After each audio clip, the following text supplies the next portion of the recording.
ఒక్కోసారి జీవితంలో ఒక పరిస్థితి వస్తుంది.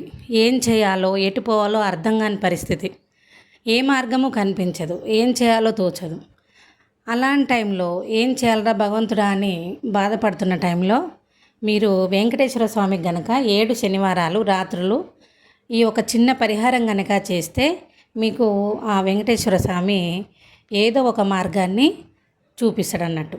ఆ పరిహారం ఎలా చేయాలి అంటే, ఒక కీ తీసుకోండి. ఏదైనా ఒక కీ, మీ ఇంట్లోది, బండిది కావచ్చు, ఇంటిది కావచ్చు, ఏదైనా కావచ్చు, మీ షాపుది కావచ్చు. అలా ఒక కీ తీసుకొని ఆ వెంకటేశ్వర స్వామి పటం పెట్టుకొని ఆ ఫోటో ముందు నల్లది లేదా ఎర్రది ఏదైనా ఒక వస్త్రాన్ని పరిచి దాని మీద ఈ కీని ఉంచి, తాళం చెవిని ఉంచి, ఆ తాళం చెవి మీద ఒక్క చుక్క నువ్వుల నూనె వేయండి. వేసి ఇప్పుడు ఓం నమో శనైశ్చరాయ, ఓం నమో వెంకటేశాయ అని నమస్కారం చేసుకొని ఓం క్లీం వెంకటేశ్వరాయ సర్వద్వారాని ఉద్ఘాటాయ శనైశ్చరాయ ప్రసాదాయ నమః అని 7 సార్లు మాత్రమే జపించండి. ఇలా 7 శనివారాలు, అంటే శనివారం నైటు రాత్రి చేయాలి 7 గంటల 7 నిమిషాలకి. కాబట్టి అలా 7 శనివారాలు రాత్రి 7 గంటల 7 నిమిషాలకి ఈ పరిహారం చేయండి. ఇలా చేసేటప్పుడు మీరు ఏ కోరిక తీర్చుకోవడానికి మార్గాన్ని వెతుకుతున్నారో ఆ కోరికని కోరుకోండి.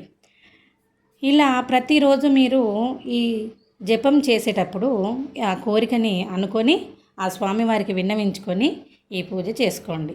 7వ రోజు కల్లా చూడండి, మీకు మీ మార్గం అనేది మీకు కనిపిస్తుంది. అంటే ఆ ఆలోచన మీకు ఎలా చేయాలి అనేది ఆ భగవంతుడు మీకు కనిపిస్తాడు. ఏ రూపంగానైనా మీకు ఆ మార్గాన్ని మీకు చూపించవచ్చు.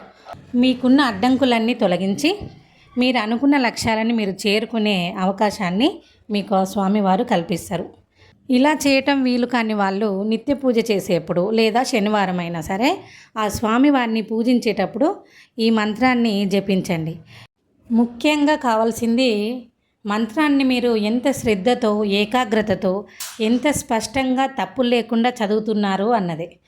ఆ స్వామి అనుగ్రహం కలిగి మీకు మంత్రసిద్ధి లభించాలి అంటే మీరు మంత్రాన్ని చక్కగా తప్పులు లేకుండా జపం చేయండి. ఆ స్వామి అనుగ్రహం తప్పకుండా కలుగుతుంది. మీకు కొత్త కొత్త అవకాశాలు, కొత్త కొత్త మార్గాలు మీకు కనిపిస్తాయి. ఓం నమో వెంకటేశాయ.